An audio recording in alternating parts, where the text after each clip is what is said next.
Inside the glittering dining hall of the Belmont, crystal chandeliers cast a golden light that poured like honey over each table. In that world of elegance, John Caldwell, the billionaire who commanded an entire tech empire, sat powerless before the chair across from him.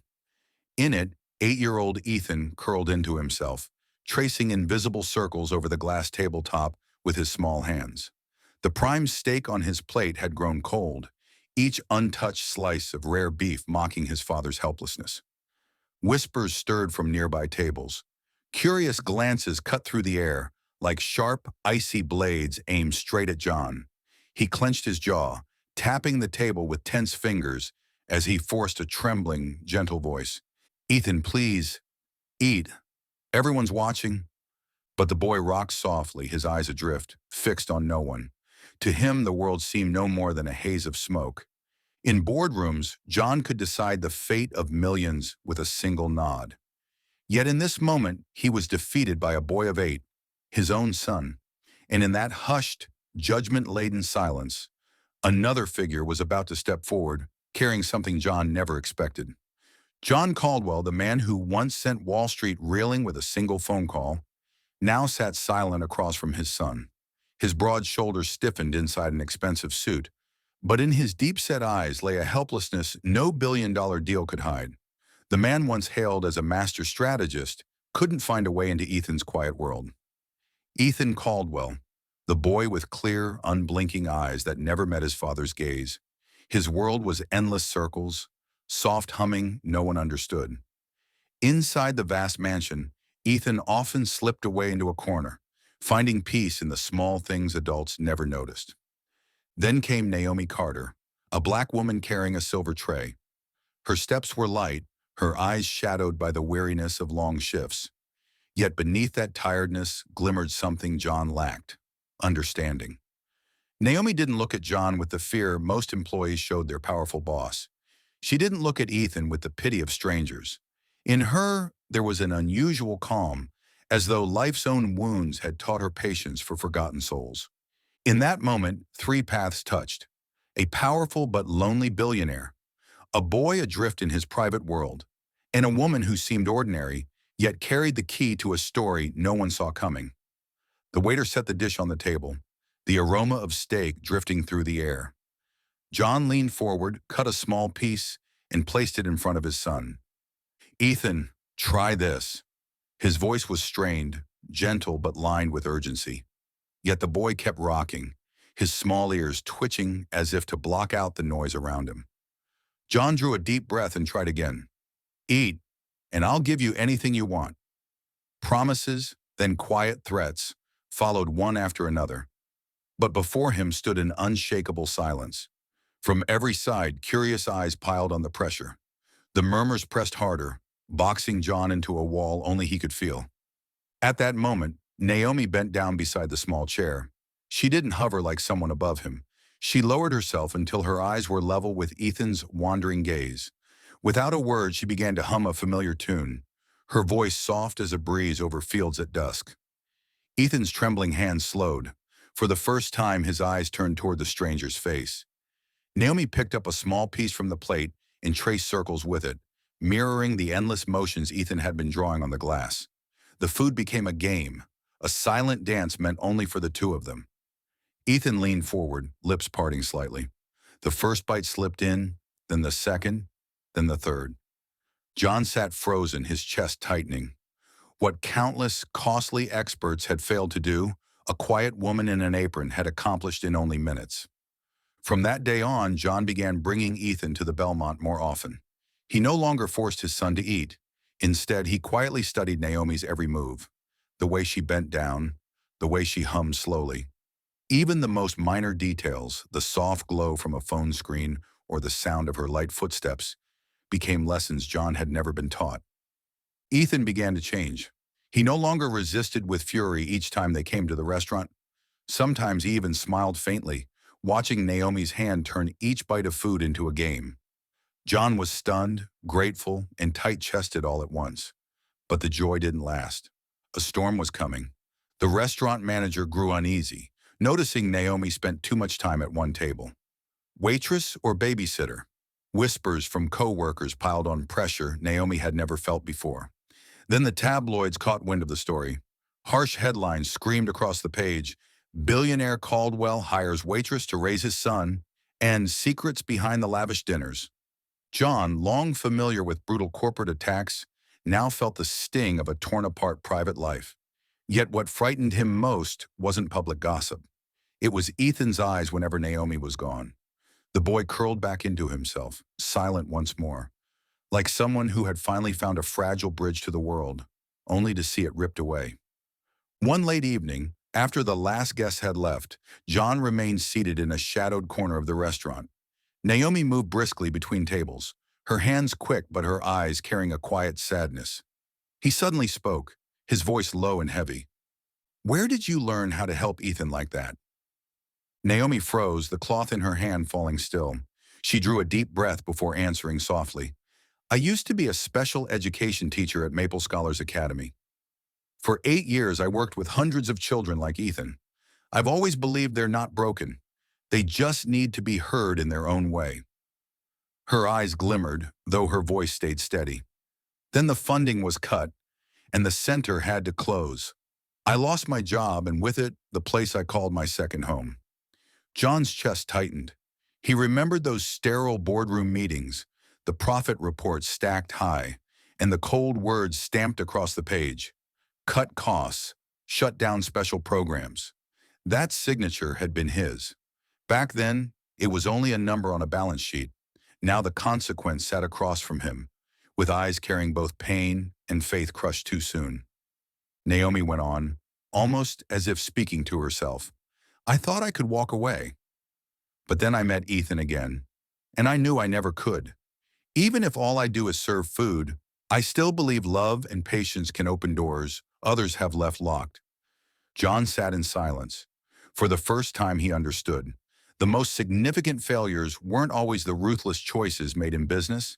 Sometimes they came from forgetting the very people who deserved to be seen from the start. Rumors spread like wildfire. Candid photos of John and Naomi with Ethan appeared in tabloids, laced with biting ridicule. But the harshest blow came from the past. Victoria Hale, John's ex-wife. In her lavish New York apartment, Victoria smirked as she flipped through the paper. A powerful CEO, now clinging to a black waitress to raise his son? Her voice dripped with contempt. Without hesitation, she called her attorney. "I want custody of Ethan. That's not a proper environment for my child." The court date drew near, tension thick in the air. The media swarmed, turning the legal battle into a public spectacle. Inside the courtroom, Victoria sat upright, her face sharp, her hand clutching an expensive handbag. Her lawyer attacked relentlessly, painting Naomi as an opportunist exploiting a vulnerable boy to climb higher. Naomi sat at the witness bench, her hands clenched until her knuckles turned white. Across from her, John had never looked more powerless. He knew that this time, money couldn't buy trust or erase the world's suspicious gaze. When the judge called Naomi's name, the room fell silent. Cameras turned her way. With slow but steady steps, she walked to the stand, knowing one wrong word could erase everything she'd built with Ethan. Just as Naomi began to speak, Ethan rose from his seat. A ripple of shock swept through the courtroom. Quietly, the boy walked forward, holding a piece of paper covered with a child's drawing. 3 people holding hands beneath a sky full of stars. Without a word, he handed it to the judge, then returned to sit beside his father. Silence blanketed the room. That picture spoke louder than any argument, rendering every attack from the other side meaningless. Naomi lifted her head, her voice clear in the hushed courtroom. "My name is Naomi Carter. I hold a master's degree in special education from Northwestern University. For 8 years, I've worked alongside more than 200 children with autism and developmental challenges, helping them find their voices and their confidence." The whispers faded into silence.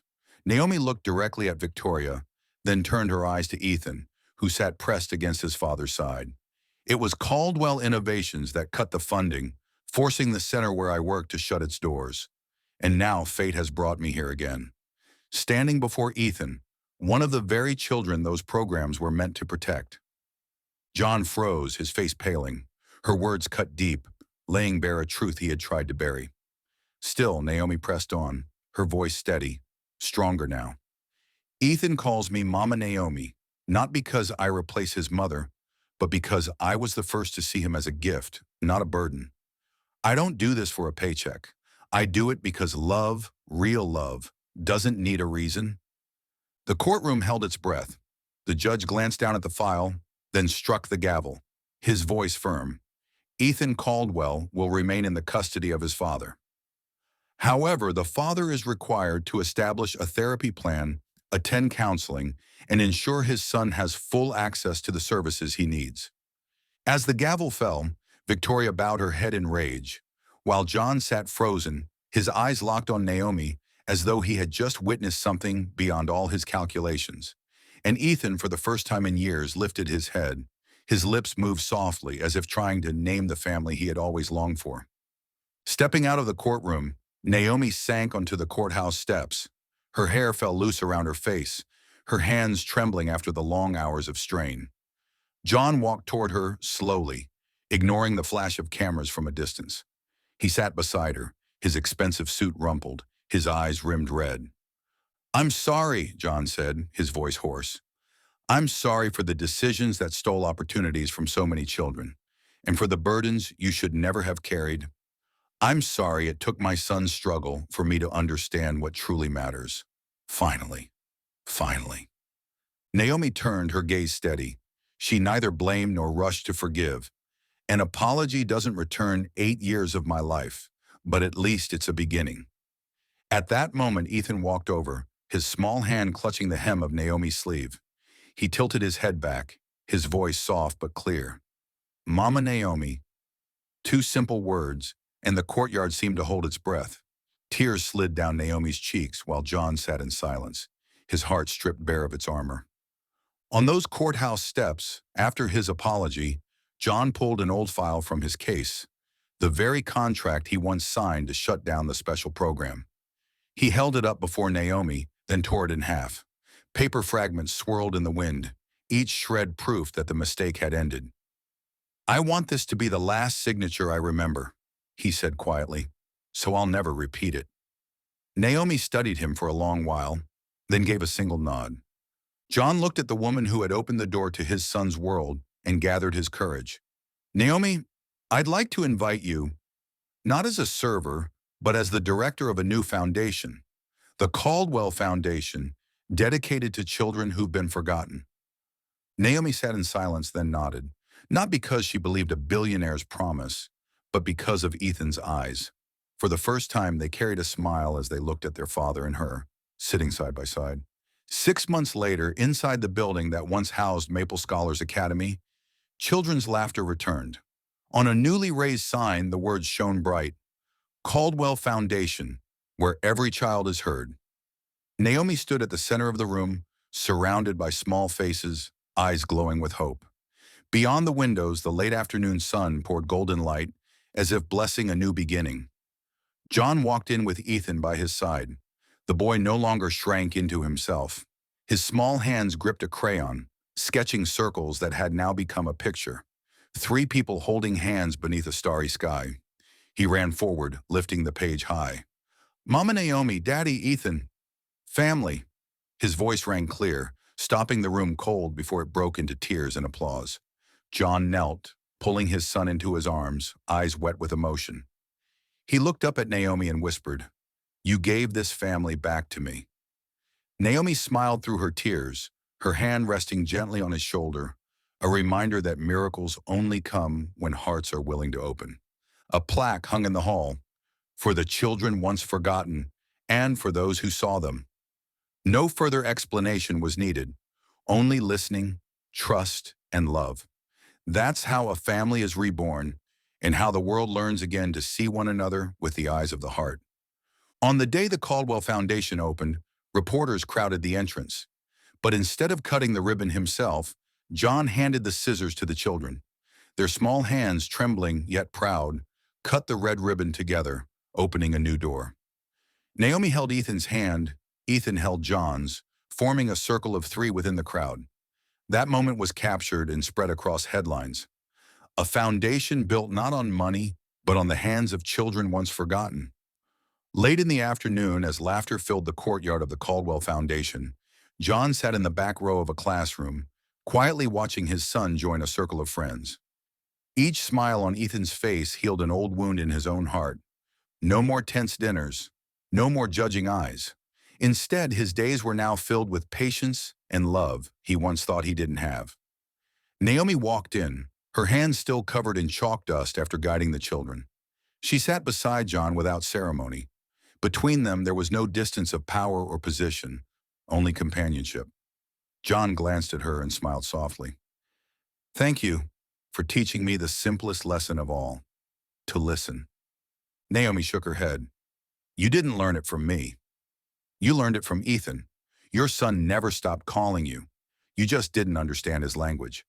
Through the window, the sunset stretched like a red carpet across the grounds. Once a place of neglect, now alive again. On the wall hung Ethan's drawing, a home, three figures beneath a sky full of stars holding hands. Simple yet powerful enough to warm any heart. This story didn't end with a miracle, but with a choice. To choose love over judgment, to choose patience over abandonment. And within that choice, a boy found his voice, a father found his heart, and a woman discovered the meaning of a journey that never gave up.